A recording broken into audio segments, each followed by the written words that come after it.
Y en más temas que pues, se buscan combatir el cambio climático, este proyecto llevará el sello, la garra Puma y también el apoyo del gobierno capitalino. Conózcalo.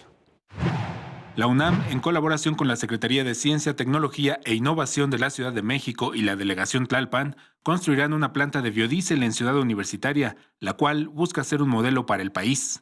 Y es que el uso de biodiesel puede reducir en un 14% la emisión de contaminantes en vehículos que utilicen este combustible, además de reducir los costos, pues la producción de un litro de biodiesel es de apenas 3 pesos. Los recursos financieros se otorgaron hace un mes y por lo tanto, pues esto no es de la noche a la mañana.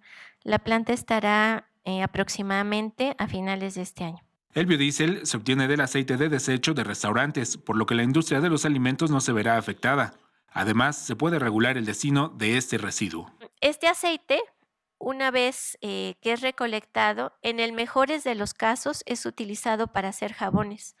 Pero en el peor de los casos y en su mayoría, lo que sucede es que este aceite es vuelto a envasar y es vuelto a vender como si fuera aceite nuevo, lo cual es sumamente peligroso. Según un estudio realizado en la Ciudad de México, existen en promedio 1,865 restaurantes, de los cuales más de 500 están en la Delegación Cuauhtémoc, 346 en la Miguel Hidalgo y 248 en Benito Juárez, donde se desecha entre el 20 y 70% del aceite quemado. El biodiesel, producido a partir del aceite vegetal y animal, representa una oportunidad que brinda un potencial de 81,000 a 106,000 litros de combustible al mes.